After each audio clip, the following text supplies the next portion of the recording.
ओम शांति।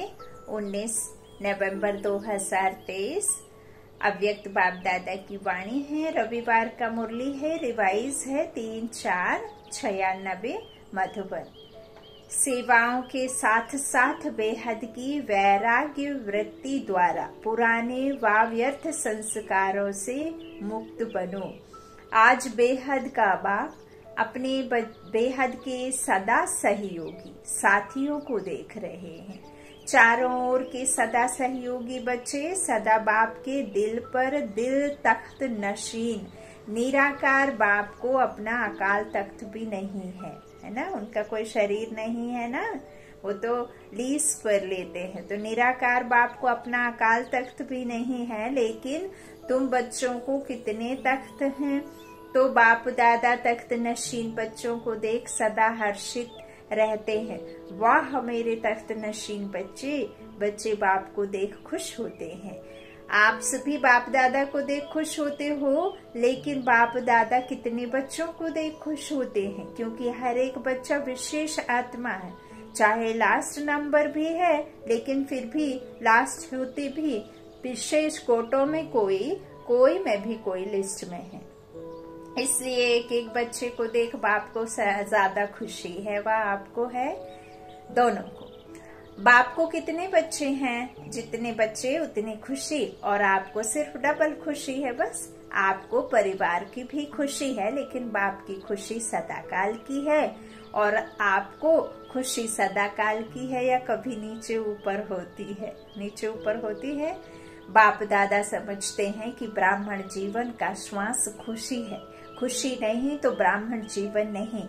और अविनाशी खुशी कभी कभी वाली नहीं, परसेंटेज वाली नहीं। खुशी तो खुशी है। आज 50% खुशी है, कल 100% है। तो जीवन का श्वास नीचे ऊपर है ना। बाप दादा ने पहले भी कहा कि शरीर चला जाए लेकिन खुशी नहीं जाए, सब कुछ चला जाए लेकिन खुशी ना जाए। तो यह पाठ सदा पक्का है या थोड़ा थोड़ा कच्चा है? सदा अंडरलाइन है। कभी कभी वाले क्या होंगे? सदा खुशी में रहने वाले पास विद ऑनर, और कभी कभी खुशी में रहने वालों को धर्मराज पूरी पास करनी पड़ेगी। पास विद ऑनर वाले 1 सेकंड में बाप के साथ जाएंगे, रुकेंगे नहीं। तो आप सब कौन हो? साथ चलने वाले या रुकने वाले?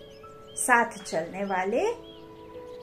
ऐसा चार्ट है, क्योंकि विशेष डायमंड जुबली के वर्ष में बाप दादा की हर एक बच्चे के प्रति क्या शुभ आशा है, वह तो जानते हो ना। बाप दादा ने सभी बच्चों का चार्ट देखा। उसमें क्या देखा कि वर्तमान समय के प्रमाण एक बात का विशेष और अटेंशन चाहिए। जैसे सेवा में बहुत उमंग उत्साह से आगे बढ़ रहे हो, और डायमंड जुबली में विशेष सेवा का उमंग उत्साह है, इसमें पास हो। हर एक यथाशक्ति सेवा कर रहे हैं और करते रहेंगे। लेकिन अब विशेष क्या चाहिए? समय समीप है ना, तो समय की समीपता के अनुसार अब कौन सी लहर होनी चाहिए? वैराग्य की। कौन सा वैराग्य? हद का या बेहद का? जितना सेवा का उमंग उत्साह है, उतना समय की आवश्यकता प्रमाण स्व स्थिति में बेहद का वैराग्य कहाँ तक है? क्योंकि आपके सेवा की सफलता है, जल्दी से जल्दी प्रजा तैयार हो जाए, इसलिए सेवा करते हो ना। तो जब तक आप निमित्त आत्माओं में बेहद की वैराग्य वृत्ति नहीं है, तो अन्य आत्माओं में भी वैराग्य वृत्ति नहीं आ सकती। और जब तक वैराग्य वृत्ति नहीं होगी, तो जो चाहते हो कि बाप का परिचय सबको मिले, वह नहीं मिल सकता। जब तक आप में धारणा नहीं है, जब तक आपके अंतर में परमात्मा के प्रति प्रेम वह नहीं है, वह कब होगा? जब आप खुद को आत्मा निश्चय करेंगे। इस हद की दुनिया से वैराग्य है ना, बेहद का वैराग्य। इस जीते जी आंखों से जो भी दिखाई देता है, उससे मन बुद्धि से हट जाना, और मन बुद्धि को सिर्फ एक से लगा कर रखना। तो वैराग्य वृत्ति नहीं होगी तो बाप का परिचय नहीं मिल सकता। बेहद का वैराग्य सदा काल का वैराग्य है। अगर समय प्रमाण व सर्कमस्टांस प्रमाण वैराग्य आता है तो समय नंबर 1 हो गया और आप नंबर 2 हो गए। परिस्थिति या समय ने वैराग्य दिलाया, परिस्थिति खत्म, समय पास हो गया तो वैराग्य पास हो गया, तो उसको क्या कहेंगे? बेहद का वैराग्य या हद का? जब समय पड़ा तो पूछ लिया, समय आया तो याद कर लिया, कष्ट हुआ तो दुख को खत्म करने के लिए याद कर लिया, कभी कुछ मुश्किल आई तो याद कर लिया, बिगड़ी बनी तो याद कर लिया, उसे तो हद का कहेंगे, बेहद का नहीं। तो अभी बेहद का वैराग्य चाहिए। खुशी हो, परेशानी हो, मुश्किलें हो, कैसे भी कुछ भी आपके जीवन में उतार चढ़ाव हो, लेकिन उस परमात्मा पर से निश्चय नहीं हटाना है। एक बल एक भरोसा, जो आपके साथ में उल्टा सीधा कष्ट है, कुछ परेशानियां हैं, वो आपके भी कर्मों का है, लेकिन परमात्मा जो आपको मिला है वो उसकी ही मर्जी से, और आप जो सतयुगी आत्माएं हो तो इसलिए आप विशेष आत्माएं हो, तो आपको परमात्मा ने ढूंढा। आप में ताकत होती तो आप तो भक्ति में ही ढूंढ लेते ना, इतना भक्ति की। तो बाबा कहते हैं जब तक मैं ना आऊं तब तक तुम बच्चों से मैं कैसे मिलूं, और तुम बच्चे मुझसे कैसे मिलो, है ना। तो इस तरह से बाबा कहते हैं अगर वैराग्य खंडित होता तो इसे क्या कहेंगे? बाबा कहते हैं जब आप परिस्थिति खत्म तो समय पास, वैराग्य पास हो गया, तो उसको क्या कहेंगे? बेहद का वैराग्य, हद का। तो अभी तो वैराग्य का चाहिए। अगर वैराग्य खंडित हो जाता है तो उसका मुख्य कारण है देहभान।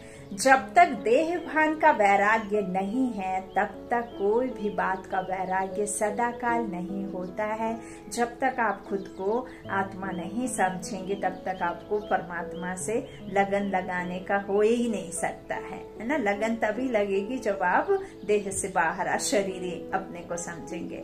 तो बाबा कहते वैराग्य सदा काल का नहीं होता है। अगर आप देह भान में होते हैं अल्प काल का होता है। संबंध से वैराग्य यह बड़ी बात नहीं है। वह तो दुनिया में भी कईयों को दिलों से वैराग्य आ जाता है, लेकिन यहाँ देह भान के जो भिन्न भिन्न रूप हैं उन भिन्न भिन्न को तो जानते हो ना। कितने देह भान के रूप हैं उसका विस्तार तो जानते हो, लेकिन इस अनेक देह भान के रूपों को जानकर बेहद के वैराग्य में रहना देह भान देही अभिमान में बदल जाए। जैसे देह भान एक नेचुरल हो गया, ऐसे देही अभिमान नेचुरल हो जाए, क्योंकि हर बात में पहला शब्द देह ही आता है। चाहे संबंध है तो भी देह का ही संबंध है, पदार्थ हैं तो भी देह के पदार्थ हैं, तो मूल आधार देह भान है। जब तक किसी भी रूप में देह भान है तो वैराग्य वृत्ति नहीं हो सकती। और बाप दादा ने देखा कि वर्तमान समय जो देह भान का विघ्न है उसका कारण है कि देह के जो पुराने संस्कार हैं उससे वैराग्य नहीं है। पहले देह के पुराने संस्कारों से वैराग्य चाहिए। संस्कार स्थिति से नीचे ले आते हैं और संस्कार हैं ही पुराने शरीर के 5 विकार। तो संस्कार के कारण सेवा में व संबंध संपर्क में विघ्न पड़ते हैं। तो रिजल्ट में देखा कि देह के पुराने संस्कार से जब तक वैराग्य नहीं आता है तब तक बेहद का वैराग्य सदा नहीं रहता। संस्कार भिन्न भिन्न रूप से अपने तरफ आकर्षित कर लेते हैं। तो जहाँ किसी भी तरफ आकर्षण है, चाहे फिर वैभव में हो, चाहे व्यक्ति में हो, चाहे साधनों में हो, तो इस तरह से परिस्थिति स्थिति ऐसे आपकी क्या होती, ऊपर नीचे चलती रहती, क्योंकि आपके में ऊपर में अंदर में संस्कार पुराने हैं तो ये आकर्षित कर लेते। तो जहाँ किसी भी तरफ आकर्षण है ना वहाँ वैराग्य नहीं हो सकता। तो चेक करो कि मैं अपने पुराने व व्यर्थ संस्कार से मुक्त हूँ। कितनी भी कोशिश करेंगे, करते भी हैं कि वैराग्य वृत्ति में रहें, लेकिन संस्कार कोई कोई के पास या मेजॉरिटी के पास किस न किस रूप में ऐसे प्रबल हैं जो अपनी तरफ खींचते हैं। तो पहले पुराने संस्कार से वैराग्य, संस्कार ना चाहते भी मर्ज हो जाते हैं। क्यों? चाहते नहीं हो, लेकिन सूक्ष्म में संस्कारों को भस्म नहीं किया जाता। नहीं किया है, कहाँ न कहाँ अंश मात्र रहे हुए हैं, छिपे हुए हैं। वह समय पर ना चाहते हुए भी मर्ज हो जाते हैं। फिर कहते हैं चाहते तो नहीं थे, लेकिन क्या करें, हो गया, हो जाता है। या कौन बोलता है, देहभान या देही अभिमान। तो बाप दादा ने देखा कि संस्कारों से वैराग्य वृत्ति में कमजोरी है, खत्म किया है, लेकिन अंश भी नहीं हो, ऐसा खत्म नहीं किया है। और जहाँ अंश है तो वो वंश तो होगा ही, है ना। पेड़ को यदि आप बार बार ऊपर से काट देंगे, तना से काटेंगे, फिर चाहे आप कितना भी नीचे से काटें, तो वो पेड़ बार बार आएगा, निकलेगा, टालियां उसमें होंगी। और यदि आप पेड़ को उखाड़ना ही चाहते हैं तो आपको सबसे पहले जड़ पर वार करना होगा। तो जड़ नहीं तो उखड़ेगा, तब तक वो पेड़ वापस हरा होता रहेगा, है ना। तो ऐसे ही यहाँ है, आपको जड़ पर वार करना है। तो इस तरह से अंश होगा तो वंश तो हो गए ही। तो कहते हैं कि आज अंश है, समय प्रमाण वंश का रूप ले लेता है, परवश कर देता है। कहने में तो सभी क्या कहते हैं कि जैसे बाप नॉलेजफुल है वैसे हम भी नॉलेजफुल है, लेकिन जब संस्कार का वार होता है तो नॉलेजफुल या नॉलेजफुल है, नॉलेजफुल है या नॉलेजफुल है, क्या है। नॉलेजफुल के बजाय नॉलेजफुल बन जाते हो। उस समय किसी से भी पूछो तो कहेंगे हाँ, समझती तो मैं भी हूँ, समझता तो मैं भी हूँ, होना नहीं चाहिए, करना नहीं चाहिए, लेकिन हो जाता है। तो नॉलेजफुल हुए या नॉलेजफुल हुए। नॉलेजफुल अर्थात नॉलेज को खींचने वाले। जो नॉलेजफुल है उसे कोई भी संस्कार, संबंध, पदार्थ वार नहीं कर सकता।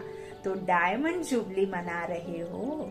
डायमंड जुबली का अर्थ है डायमंड बनना, अर्थात बेहद के वैरागी बनना। जितना सेवा का उमंग है उतना वैराग्य वृत्ति का टेंशन नहीं है, इसमें अलबेलापन है, चलता है, होता है, हो जाएगा, समय आएगा तो ठीक हो जाएगा। तो समय आपका शिक्षक है या बाबा शिक्षक है? कौन है?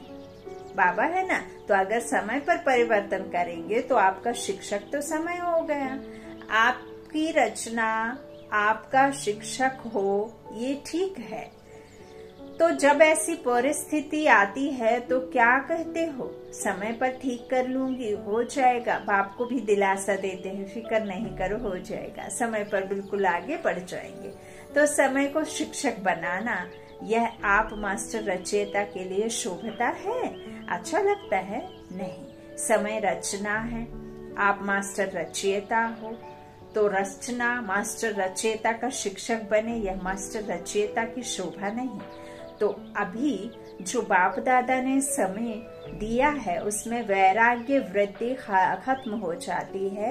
वैसे सेवा में खुशी भी मिलती है, शक्ति भी मिलती है और प्रत्यक्ष फल भी मिलता है, लेकिन बेहद का वैराग्य खत्म भी सेवा में ही होता है। इसलिए अब अपने अंदर इस वैराग्य वृत्ति को जगाओ।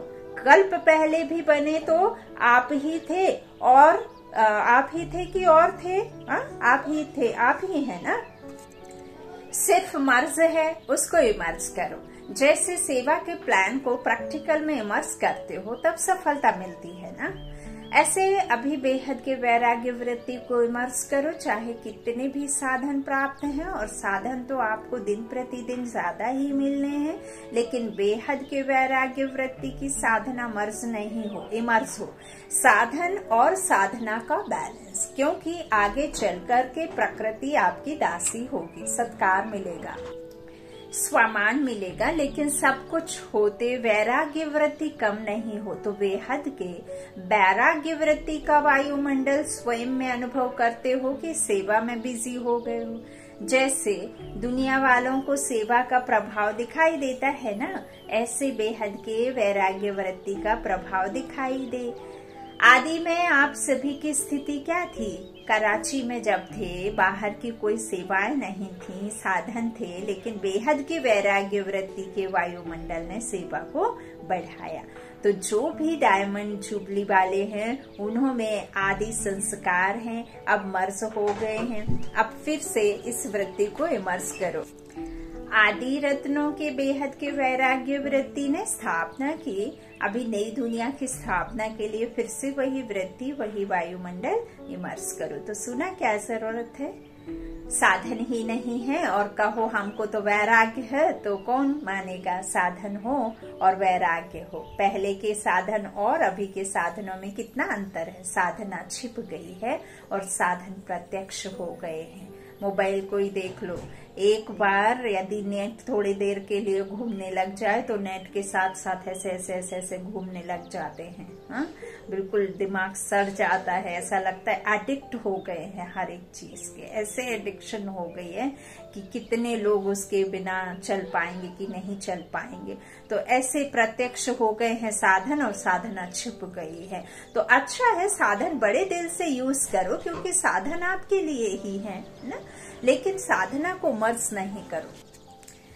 पहले बिना लाइट के काम चल जाता था, केरोसिन की डब्बी में बैठ करके पढ़ाई आदि हो जाती थी। अभी 1 घंटे क्या 1 मिनट के लिए लाइट चली जाए तो कैसी हालत हो जाती है। तो अभी क्या हो गए हैं, साधन ऐसे हो गए हैं कि उनके बिना जीवन चल ही नहीं सकता। तो बाबा कहते कि साधन यूज करो, आपके लिए है, जरूर करो, लेकिन ऐसे नहीं है कि उसके बिना आपका जीवन ही चला जाए, है ना, कि खत्म हो गए हम। साधन नहीं माना आप कुछ भी नहीं, तो साधन प्रत्यक्ष हो गए हैं। तो बाबा कहते हैं वो आपके लिए ही है, कितने बड़े बड़े हैं, यूज करो साधन आपके लिए, लेकिन साधना को मर्ज नहीं करो। बैलेंस पूरा होना चाहिए।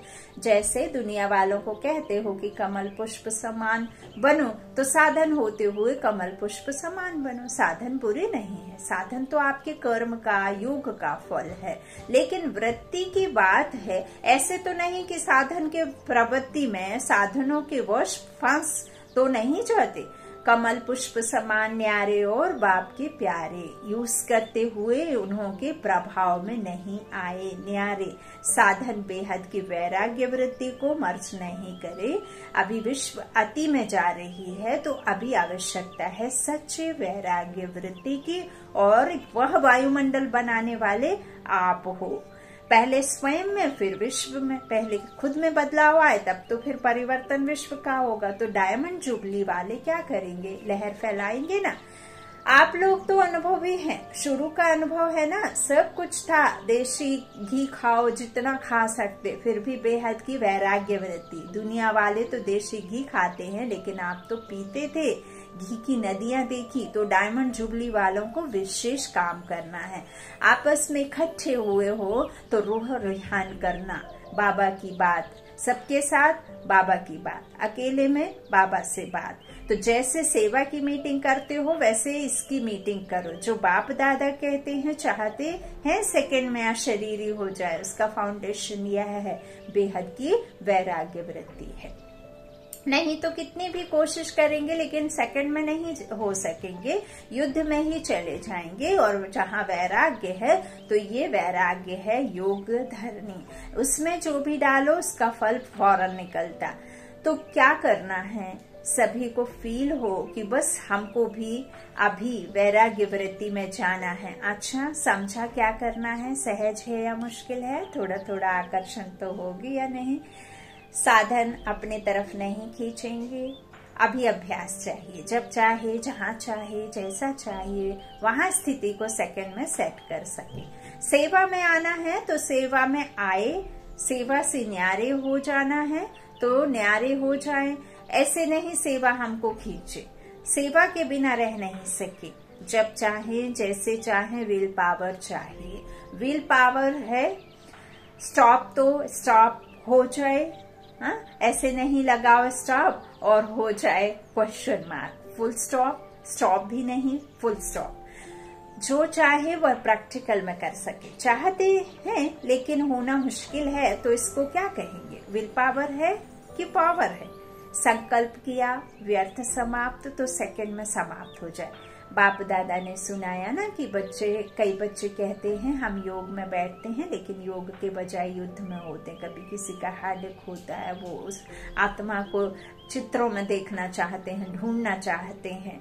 कभी किसी का अटेंशन देते देते टेंशन में आ जाते हैं, बाबा बाबा कहते रहेंगे, कहेंगे बाबा योग नहीं लग रहा। तो बाबा ने समझाया ना कि यदि आत्मा जाकर परम धाम में बैठ जाए तो ये शरीर तब तक विनाश हो जाएगा, तब तक आप लौट कर आएंगे, तब तक इसको क्या कर दिया जाएगा, जला दिया जाएगा, नष्ट कर दिया जाएगा। आत्मा जाकर नहीं बैठती है, बुद्धि से जाकर के बैठना है। बाबा बाबा कहते हो ना, वही बाबा है, लेकिन फिर ऐसा नहीं कि सिर्फ बाबा बाबा कहते रहो, उनके गुणों को भी अपने में धारण करना है, शक्तियां अपने में धारण करनी है, लड़ाई नहीं करनी है ना। तो जो सफलता, बाबा कहते हैं कि तुम्हारा जन्म सिद्ध अधिकार है, तो उससे तुम वारिस बच्चे हो, तो तुम्हें किसी चीज को मांगने की आवश्यकता नहीं है, तुम्हारा ही सब कुछ है, लेकिन पुरुषार्थ करो, है ना, कर्म योगी हो तुम।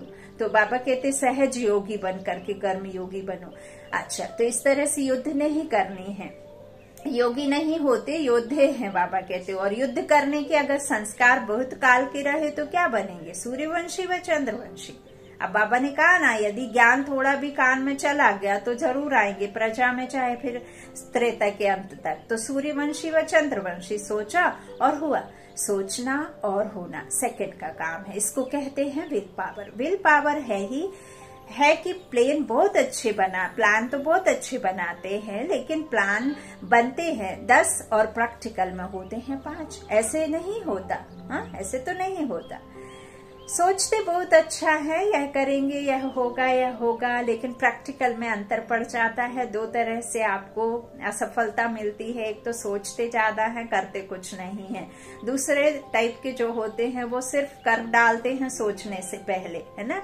तो 2 टाइप से आपको असफलता मिलती है, सोचो समझो फिर करो। तो बाबा कहते हैं सोचते बहुत अच्छा है, यह करेंगे वह करेंगे, लेकिन प्रैक्टिकल में यह अंतर पड़ जाता है। तो अभी ऐसी विल पावर हो, संकल्प किया और कर्म में प्रैक्टिकल में हुआ पड़ा है, ऐसे अनुभव हो। नहीं तो देखा जाता है अमृत वेले जब बाप से रूह रेहान करते हैं तो बहुत अच्छी बातें बोलते हैं, यह करेंगे, और जब रात होती है तो क्या रिजल्ट होती, बाप को खुश बहुत करते हैं, बातें इतनी मीठी करते हैं, इतनी अच्छी करते हैं कि बाप भी सोचता है वाह बच्चे वाह, तो बाप भी खुश हो जाता है, वाह मेरे बच्चे। कहते हैं बाबा बस आपने जो कहा ना होना ही है, हुआ पड़ा है। बहुत अच्छी बातें करते हैं। कई तो बाप को इतना दिलासा दिलाते हैं कि बाबा हम नहीं होंगे तो कौन होगा, बाबा कल्प हम ही तो थे, खुश हो जाते हैं।